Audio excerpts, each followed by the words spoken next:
பாருங்க, ஏசப்பா பிதாவாகிய தேவன் மேலே அவ்வளோ அன்பு. அவருடைய வார்த்தைக்கு அப்படியே கீழ்ப்படிஞ்சார். எல்லா அவமானத்தையும் சகிச்சார், எல்லா நிந்தைகளையும் சகிச்சார், எல்லா பாடுகளையும் அனுபவிச்சார். அதே நேரத்தில் நம்ம மேலேயும் அவ்வளோ அன்பு, நமக்காக தன்னுடைய ஜீவனையே ஒப்பு கொடுத்தார்.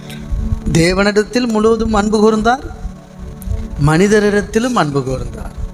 அதை தான் கற்பனையை சொன்னார். தேவனிடத்தில் அன்பு கூறணும், ஒன்றை நேசிப்பது போல பிறரையும் நேசிக்கணும் அப்படின்னார்.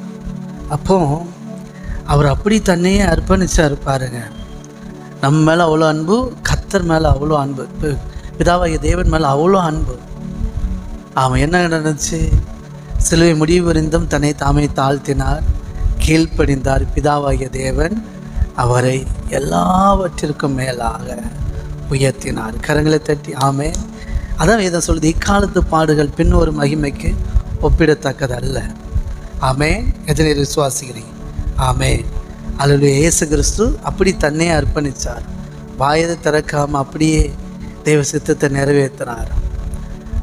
தேவனும் அவரை உயர்த்தி வச்சார். அப்படி தான் இன்றைக்கி கர்த்தருடைய சுவிசேஷத்து நிமித்தம், தேவனுடைய வார்த்தை நிமித்தம், தேவனுடைய பிள்ளைகளாக என்ன நீங்களும் நானும் சத்தியத்தை அறிஞ்சது நிமித்தம் ஆண்டவருக்காக வைராக்கியமாக நிற்கிறோம்.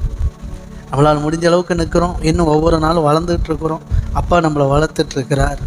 ஆமென். நிச்சயமாய் உங்கள் நம்பிக்கை வீண் போகாது. ஆமென். ஆமாம், நீங்கள் அதற்கான பலனை பெற்றுக்கொள்வீர்கள். கரங்களை தட்டி ஆமென். தேவன் உங்களுக்கென்று வைத்திருக்கிற நன்மைகள் அதிகம் அதிகம், அதை நீங்கள் சுதந்திரிப்பீர்கள். ஆமென். கர்த்தருக்காக, கர்த்தருடைய ராஜ்யத்துக்காக வைராக்கியமாக நிற்கிற உங்களை தேவன் உயர்த்துவார், மேன்மைப்படுத்துவார், மகிமைப்படுத்துவார். கர்த்தருடைய